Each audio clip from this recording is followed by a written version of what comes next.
Hello hi नमस्ते good evening. सो अभी हम जा रहे हैं शादी अटेंड करने के लिए और अभी हम लोग स्टार्ट हो गए हैं, निकल गए हैं। तो अभी टाइम हो रहा है 5:36 ऐसे हो रहा है और हम थोड़ा जल्दी निकले हैं और आज रिसेप्शन है तो अभी फर्स्ट रिसेप्शन अटेंड करेंगे। तो हम लोग वेन्यू पे पहुंच गए हैं, थोड़ा जल्दी आए हैं हम लोग और अभी बहुत सारे लोग आए नहीं हैं, अभी जस्ट स्टार्ट होगा रिसेप्शन पार्टी। और ये होटल का नाम है 10 पल्ला होटल और ये साउथ में फेमस है और यहाँ पे सारे अरेंजमेंट्स किया गया है। ये रहे हमारे होने वाले दुल्हा दुल्हन, बहुत ज़्यादा अच्छे लग रहे हैं, एक दूसरे के साथ मेड फॉर ईच अदर लग रहे हैं। तो पहले रिसेप्शन पार्टी होएगी, उसके बाद शादी होएगी। तो आजकल सभी वैसे ही कर रहे हैं, ये ट्रेंड चल रहा है। तो पहले रिसेप्शन पार्टी हम लोग अटेंड करेंगे, उसके बाद शादी भी अटेंड करेंगे। तो आज जो शादी हम लोग अटेंड करने वाले हैं ये मेरे पापा की चाइल्डहुड फ्रेंड है, तो उनकी एकलौती बेटी की शादी है। तो वो रहे अंकल आंटी, बहुत ज़्यादा अच्छे हैं, बहुत ज़्यादा काइंड हार्टेड और down to earth, simple mixing, बहुत ही अच्छी फैमिली है। बहुत ज़्यादा ही अच्छे अंकल आंटी हैं, दोनों ही अच्छे हैं। तो उन्हीं की बेटी का शादी है आज। और जो दुल्हन है वो भी बहुत ज़्यादा अच्छी है, सिंपल है और मैं बचपन से उसको जानती हूँ। तो अभी हम लोग डिनर करेंगे। डिनर में मैं ली हूँ चाइनीज़, क्योंकि मुझे चाइनीज़ खाना बहुत ज़्यादा अच्छा लगता है। तो मैं वैसे ही वेज फ्राइड राइस ली हूँ, उसके साथ नूडल्स ली हूँ, मंचूरियन वो सब ली हूँ और बड़ी भी ली हूँ उसके साथ साथ। बहुत सारे आइटम्स बने थे पर मुझे ये पसंद है इसलिए मैं ये वाला ली हूँ। और बहुत ज़्यादा लोग आए थे, 3 घंटा तो रिसेप्शन में ही चला गया, बहुत ज़्यादा लोग आए थे। 3 घंटा 3.5 आवर्स उसी में चला गया रिसेप्शन में। तो बहुत सारे लोग आए थे, खाना खाए थे, चले भी गए हैं बहुत सारे। आप देख सकते हो पूरा खाली हो गया मंडप और अभी शादी की तैयारियां हो रही हैं और अभी हम लोग भी जा रहे हैं रूम में। तो अंकल ने बहुत सारे रूम्स बुक किया है इसी होटल में और अभी हम लोग भी रूम में आ गए हैं होटल में, क्योंकि शादी तो 3:30 बजे, रात को 3:30 बजे है और रिसेप्शन हो गया, सभी चले भी गए हैं मंडप में। वो डेकोरेशन वाले अपना डेकोरेशन कर रहे हैं, तो सभी बैठ के क्या करेंगे, थोड़ा रेस्ट लेके, थोड़ा आराम करके फिर 3:30 बजे सभी शादी में जाएंगे नीचे। तो मैं भी अभी इसलिए रूम में आ गई हूँ थोड़ा रेस्ट लेने के लिए।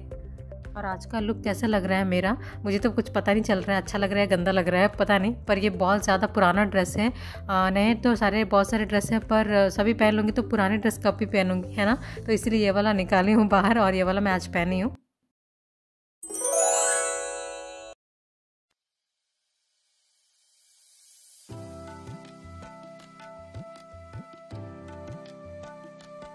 अभी हम लोग आ गए हैं मंडप में, अभी शादी होने वाली है, शुरू होने वाले। अभी तो कोई आया नहीं है, अभी टाइम है थोड़ा।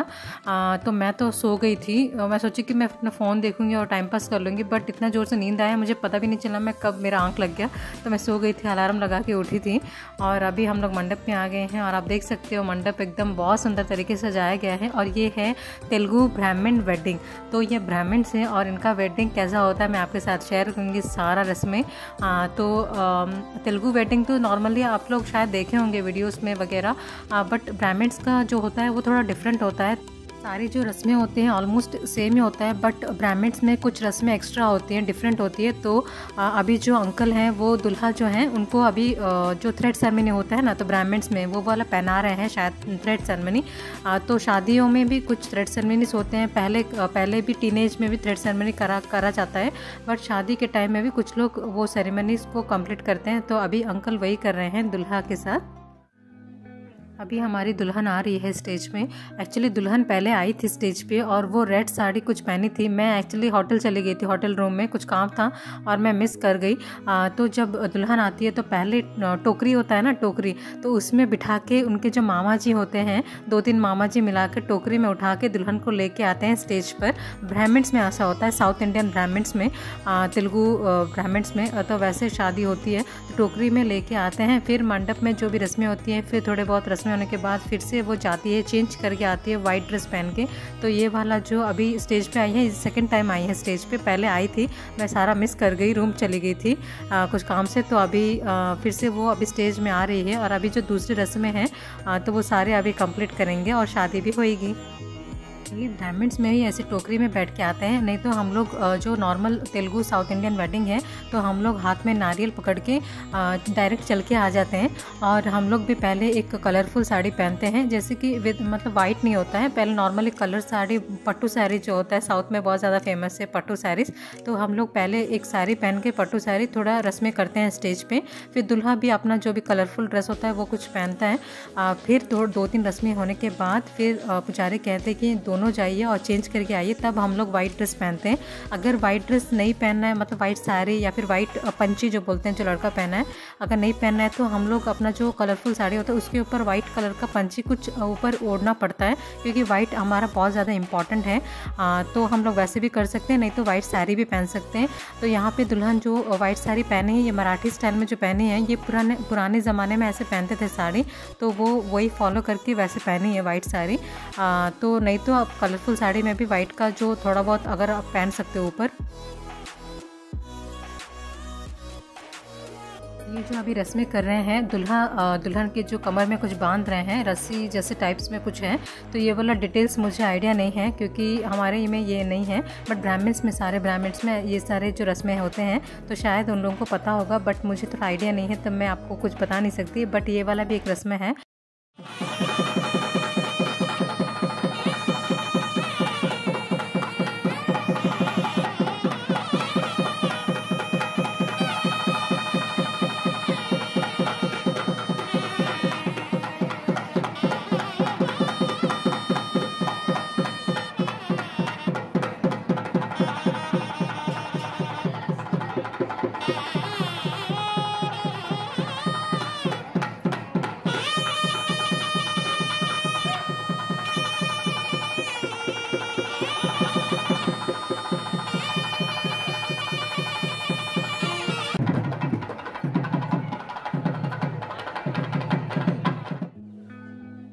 जैसे कि नॉर्थ इंडियंस में सिंदूर लगाने से शादी हो जाती है, तो हमारे में जो नॉट्स होता है 3 नॉट्स बांधने से मंगलसूत्र का, तो हमारे में शादी हो जाती है। तो 3 नॉट्स ऑफ मंगलसूत्र बांध दिए हैं। अभी एक और धागा बांध रहे हैं। वो धागा एक्चुअली क्या होता है ना, शादी के पहले लड़की एक पूजा करती है, तो उसको प्रदानम बोलते हैं। शादी के पहले लड़की अलग से करती है पूजा, तो पुजारी सारे मंत्र पढ़ते हैं, तो वहाँ पे एक धागा रखते हैं पूजा में। तो वो धागा जब शादी टाइम में दुल्हन को बांधते हैं, तो वो वाला भी अभी वो बांध रहे हैं।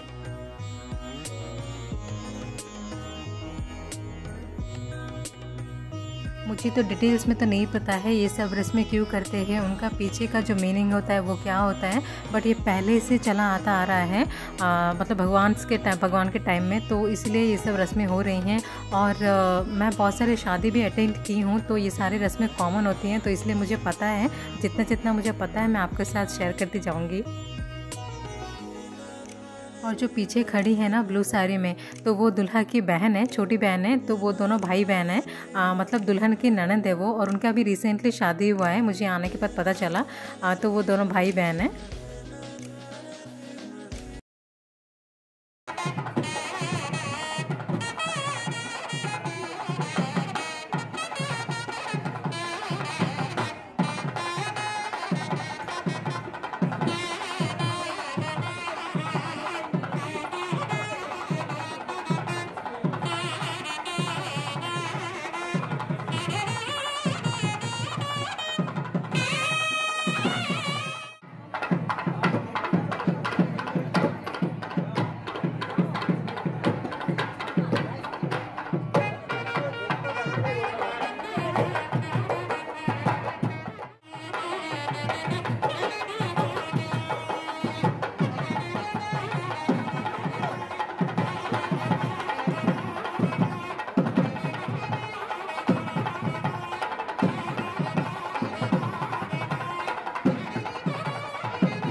शादी तो हो गई है और अभी दूसरे रस्में जो हैं वो सारे अभी कर रहे हैं। और यहाँ पे दूल्हा दुल्हन एक दूसरे के सामने से बैठते हैं और एक बड़ी सी प्लेट में बहुत सारे चावल होते हैं, जो चावल एक दूसरे के ऊपर ऐसे डालते हैं। उसके बाद हम लोग कुछ और भी उसमें ऐड कर सकते हैं, जैसे कि ये फ्लावर्स डाल रहे हैं एक दूसरे के ऊपर, कुछ डेकोरेटिव आइटम्स वो सब भी हम एक दूसरे के ऊपर डाल सकते हैं। बट चावल डालना बहुत ज़्यादा इंपॉर्टेंट है, वो बहुत ज़्यादा बड़ा इंपॉर्टेंट रस्म है। तो हमारे तेलुगु वेडिंग्स में ये सारी रस्में होती हैं। जब मैं छोटी थी और बहुत सारी शादियाँ अटेंड करने के लिए जाते थे, तो जो मुहूर्त होता है तो वो वाला ऑलमोस्ट नाइट का होता है। जैसे मैं जब भी पूछती हूँ तो शादी कब है, तो नाइट में होता है, 12 बजे, 1 बजे, 2 बजे, 3 बजे का भी शादी होता है। बट ओनली ब्राह्मण्स में मॉर्निंग टाइम होता था। और मैं पूछती थी घर में क्यों उनका मॉर्निंग टाइम हो रहा है, तो वो ब्राह्मण्स है ना, तो उनका ऑलमोस्ट मॉर्निंग में ही होता है ब्राह्मण्स का। बट अब आजकल चेंज हो गया है, आजकल हम लोगों का भी मॉर्निंग होता है और ब्राह्मण्स का भी नाइट होता है। तो सारे पता नहीं कैसे चेंज हो गया, बट ऐसे भी हो रहा है। कुछ लोगों का मॉर्निंग में मुहूर्त आता है, कुछ लोगों का नाइट में मुहूर्त आता है। बट पहले के ज़माने में वैसे होता था, जब हम छोटे थे तो तब के टाइम में तो मॉर्निंग टाइम्स में ही ब्राह्मण का शादी होता था ऑलमोस्ट। और मेरी दादी बताती थी कि बहुत साल पहले, बहुत साल मतलब भगवान के टाइम में शायद, भगवान के बाद जो जनरेशन आता था वहाँ पे 3 दिन तक शादियाँ होती थी। सोचिए अब 3 दिन तक शादियाँ करना, मतलब आजकल 3 घंटे में शादी हो जाती है, पर वो पहले के ज़माने में 3 दिन तक शादियाँ होती थी।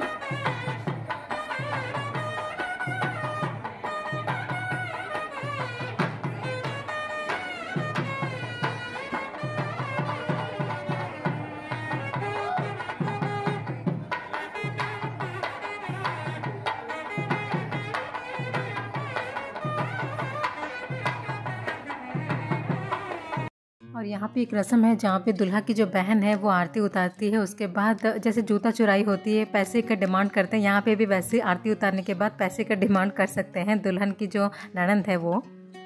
शादी संपन्न हो गई है और दोनों स्टेज से नीचे आ गए हैं और आप देख सकते हो मंडप खाली हो गया है। तो बाहर ब्रेकफास्ट का भी अरेंजमेंट्स हो गया है, क्योंकि अभी सुबह हो गई है और कुछ लोग रूम्स में भी चले गए हैं रेस्ट लेने के लिए, क्योंकि रात भर सोए नहीं थे।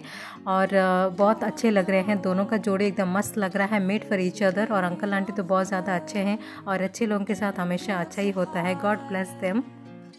हम लोग भी अभी जाएंगे, दोनों को विश करेंगे।